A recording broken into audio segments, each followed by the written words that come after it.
Oui, j'aurais aimé avoir eu plus de temps pour faire cette méditation. Voilà.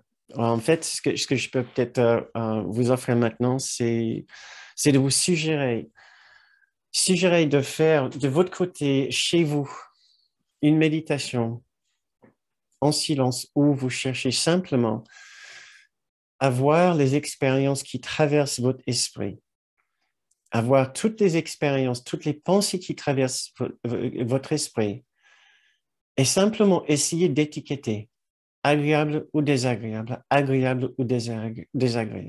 pour tout ce qui se passe dans votre esprit, toute la pensée, toutes les sensations. Essayez d'être le plus attentif possible à cette voix, à cette présence qui est toujours en train de cataloguer l'ensemble du contenu de votre esprit. Il y a une présence qui est là. Bien sûr, ce n'est certainement pas l'Esprit Saint ou l'Esprit de Jésus ou de votre grande soi. Donc, forcément, c'est le petit soi, c'est la voix de l'ego, c'est la voix de la particularité, qui est toujours en train d'estimer la valeur de quelque chose pour ses propres besoins ou sa propre condition. Toujours, systématiquement. Il est toujours là. Nous ne pouvons pas le faire partir. Nous pouvons juste l'observer.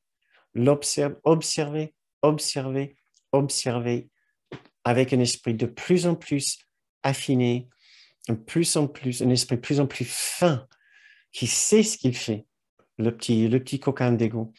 Il sait comment il nous entraîne, nous emballe notre système émotionnel, notre système, notre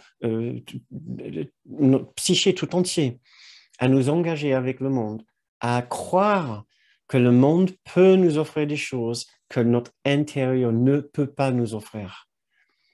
C'est toujours comme ça qu'il nous piège en nous disant, tu ne trouveras rien, pas ce que tu cherches à l'intérieur de ton esprit. Au contraire, il dit, tu vas trouver danger dedans, sécurité et bonheur dehors. Et nous l'écoutons. C'est pour ça que nous pensons toujours qu'il y a une telle multitude de choses épatantes que nous devons faire. Ouais. Ce n'est jamais pour dire qu'il n'y a pas des choses intéressantes à faire, qu'il n'y a pas des choses agréables à faire. La question, c'est toujours à quel moment est-ce que nous avons remplacé la paix intérieure par une soi-disant paix extérieure, par un bonheur extérieur. Nous avons remplacé le bonheur intérieur par le bonheur extérieur. Quel moment est-ce que nous avons estimé plus importante une situation extérieure que notre situation intérieure? À ce moment-là, nous avons vraiment basculé du Saint-Esprit vers l'ego. C'est tout simplement ça.